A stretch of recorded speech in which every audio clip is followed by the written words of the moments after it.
कल हमने निफ्टी के चार्ट एनालिसिस में डिस्कस किया था कि निफ्टी में आपको एक गैप डाउन ओपनिंग देखने को मिल सकती है और आज निफ्टी में लगभग 200 पॉइंट की एक गैप डाउन ओपनिंग देखने को मिली और उसके बाद काफ़ी टाइम तक मार्केट साइडवेज ही ट्रेड होता रहा, लेकिन यहाँ पर 12 बजे के आसपास अचानक से जो डेटा काफ़ी चेंजेस हुआ, तो उसकी अपडेट भी हमने लगभग 11:56 के आसपास शेयर की थी कि लॉन्ग पोजीशंस बिल्डअप हो रही हैं नेक्स्ट एक्सपायरी में।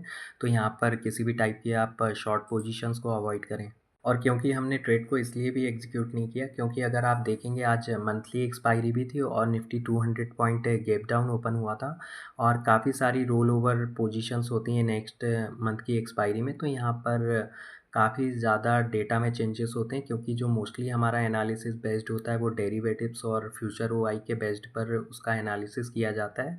उसको हम चार्ट पर कोरिलेट करके एनालिसिस करते हैं। तो यहाँ पर डेटा में काफ़ी ज़्यादा चेंजेस थे, तो यहाँ पर अगर कुछ एनालिसिस किया जाता तो हो सकता था वो गलत भी हो सकता था, क्योंकि हम कभी भी अपने चैनल पर निफ्टी या बैंक निफ्टी के एनालिसिस में न्यूज़ को ट्रैक नहीं करते और ना ही उनके बारे में डिस्कस करते हैं।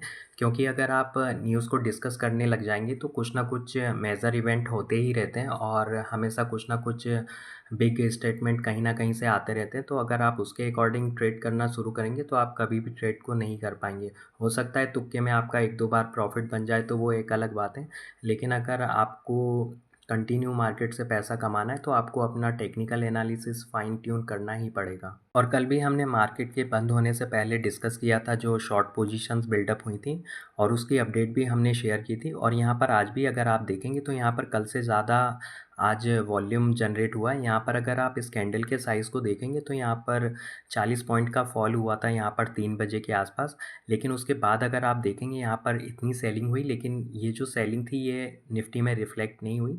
उसके बाद अगर आप देखेंगे यहाँ पर आपको थोड़े से 1-2 ग्रीन वॉल्यूम भी देखने को मिल रहे होंगे, लेकिन यहाँ पर उसके बाद भी अगर आप देखेंगे तो यहाँ पर प्राइस में कोई एक्शन नहीं था। उसके बाद यहाँ पर कंटिन्यू एक वॉल्यूम में अच्छी खासी क्वांटिटी के साथ हमें एक्टिविटी होते हुए दिखी। तो यहाँ पर कल जो प्राइस पैटर्न का फॉर्मेशन हुआ था, तो आज भी वही सेम प्राइस पैटर्न का फॉर्मेशन हुआ है। तो कल के ट्रेडिंग सेशन में भी आपको एक गैप डाउन ओपनिंग देखने को मिल सकती है, क्योंकि आज निफ्टी के डेरिवेटिव्स डेटा में काफ़ी ज़्यादा जल्दी चेंजेस हो रहे थे, तो इसलिए यहाँ पर किसी भी टाइप की अपडेट को शेयर नहीं किया आप लोगों के सामने। तो यहाँ पर अगर कुछ इंपॉर्टेंट अपडेट्स होती तो बिल्कुल आप लोगों के साथ शेयर किया जाता। और बहुत सारे लोगों ने टैरिफ्स को लेकर व्यू पूछा था कि आपका क्या व्यू है, क्योंकि मैं कोई बहुत बड़ा इकोनॉमिस्ट तो नहीं हूँ, लेकिन आपको रिटेल ट्रेडर के अकॉर्डिंग अपना व्यू शेयर कर देता हूँ। निफ्टी अगर 200 पॉइंट गैप डाउन ओपन होता है तो टैरिफ्स ख़राब हैं और 200 पॉइंट की शॉर्ट कवरिंग आती है तो टैरिफ अच्छा है। और 3 बजे के आसपास जो सेल ऑफ देखने को मिला तो टैरिफ फिर से ख़राब हो जाता है। तो बस इतना काफ़ी है एक व्यू लेने के लिए टैरिफ्स के ऊपर। निफ्टी में जो आज हमें एक बाइंग देखने को मिली, शॉर्ट कवरिंग देखने को मिली, तो ये पूरी तरीके से एक स्पेकुलेटिव बाइंग थी, क्योंकि यहाँ पर अगर आप वॉल्यूम को देखेंगे तो यहाँ पर काफ़ी लो वॉल्यूम के साथ निफ्टी ऊपर गया था, तो यहाँ पर इसका सस्टेन होना मुश्किल था। और कई बार क्या होता है जब शॉर्ट पोजीशंस को क्लोज़ किया जाता है मंथ एंड पर और उस पोजीशन को रोल ओवर किया जाता है नेक्स्ट मंथ की एक्सपायरी पर, तो यहाँ पर एक बाइंग प्रेशर जनरेट होता है जब किसी की हैवी शॉर्ट पोजीशंस होती हैं, तो उसकी वजह से हमें एक शॉर्ट कवरिंग देखने को मिली। अगर ये एक्चुअल मूव होता तो यहाँ पर 24,800 और 24,900 के लेवल पर कहीं न कहीं निफ्टी सस्टेन ज़रूर होता। और क्योंकि यहाँ पर किसी का व्यू काफ़ी नेगेटिव है, तो यहाँ पर फिर से हमें 24,950 के आसपास से हमें एक सेल ऑफ देखने को मिला।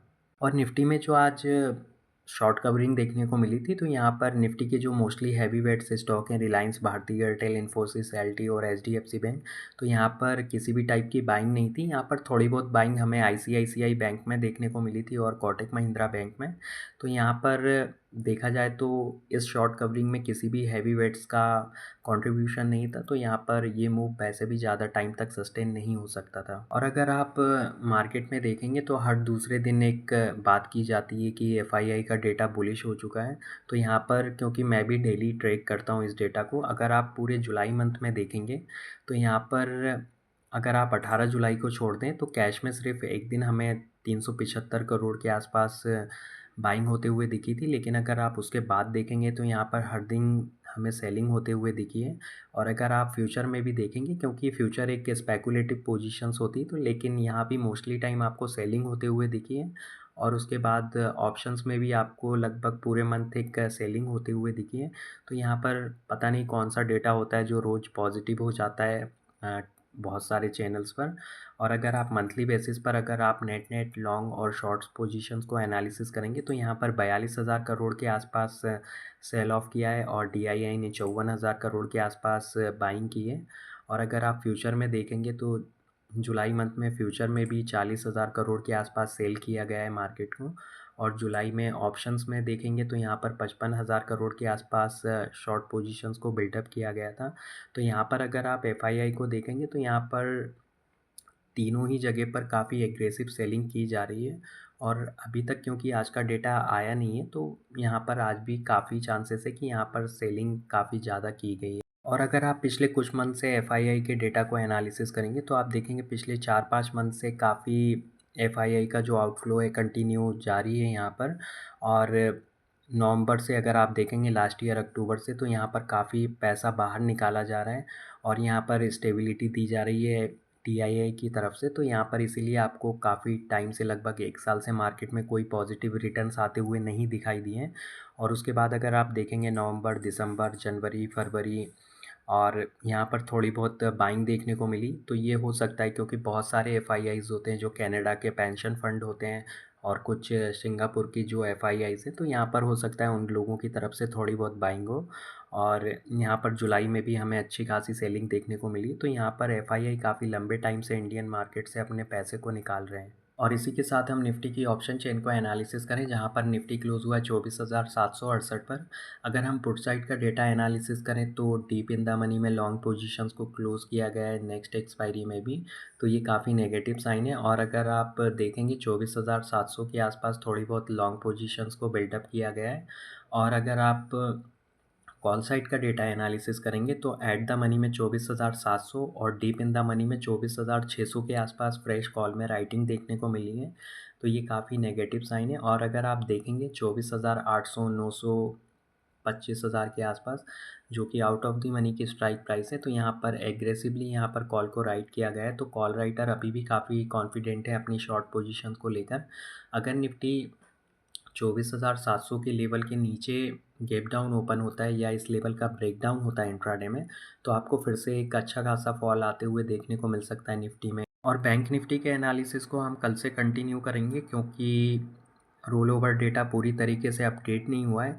तो यहाँ पर अगर कुछ इंपॉर्टेंट अपडेट होती है तो हम उसको टेलीग्राम चैनल पर शेयर कर देंगे, तो आप चैनल को ज्वाइन कर सकते हैं, लिंक डिस्क्रिप्शन बॉक्स में। तो फिर मिलते हैं नेक्स्ट वीडियो में। अगर आप लोगों को वीडियो अच्छा लगा हो तो लाइक शेयर करें और चैनल को सब्सक्राइब करें। Thanks for watching.